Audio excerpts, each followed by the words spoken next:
Hours. ఎట్లా manage చేస్తున్నారు? Manage ఎప్పటి నుంచో చేస్తున్నా, ఇప్పుడు కూడా చేస్తున్నా. వాళ్ళు ఎలా ఉంటాయి డేట్స్ ఎట్లాగా? డేట్స్ వాళ్ళు పొద్దునుంచి కాల్ షీట్ పొద్దున్న 7 నుంచి ఈవినింగ్ 6 వరకు ఉంటుంది. 8 hours అట్లానేనా? మార్నింగ్ 7 o'clock నుంచి ఉంటుంది వాళ్ళకి. ఓ 7 to ఈవినింగ్ 5:30 వరకు ఉంటుంది కాల్ షీట్.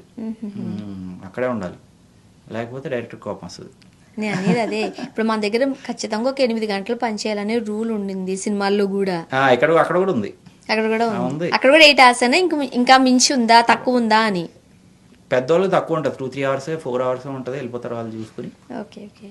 చిన్నవాళ్ళు కంపల్సరీ ఉండాలి, పొద్దుటి సాయంత్రం వరకు ఉండాలి. ఉండి వాళ్ళు చెప్పిన అన్ని చేసి ఇంటికి వెళ్ళాలి. మన ప్రొడక్షన్ హౌస్ లాగే బ్రేక్ఫాస్ట్లు, లంచ్లు, డిన్నర్లు అన్నీ అక్కడే ఉంటాయి.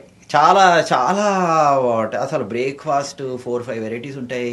అసలు లంచ్ అయితే ఫుల్ అక్కడ క్యాస్ట్ అండ్ క్రూక్ అన్ని పెడతారు. అంటే మీరు టాలీవుడ్ చూసే ఉన్నారు కాబట్టి చాలా బాగుంటుంది. చిన్న ఆర్టిస్ట్ అయితే చాలా బాగుంటుంది, అసలు అన్బీటబుల్ ఉంటుంది. ఇక్కడ చిన్న ఆర్టిస్ట్ ని కొంచెం చిన్నగానే చూస్తారు, పెద్ద ఆర్టిస్ట్ ని పెద్దగానే చూస్తారు. అక్కడ కూడా అంతేనా? అక్కడ కూడా అంతే, అలాగే ఉంటుంది ఆల్మోస్ట్. అంతేనా? చిన్న ఆర్టిస్ట్ కి ఒక రకంగా ఉంటుంది, పెద్ద ఆర్టిస్ట్ కి ఒక రకంగా. Timing okay. వాళ్ళ పిఆర్ టీమ్ ఉంటుంది అక్కడ ఒక్కొక్కరికి.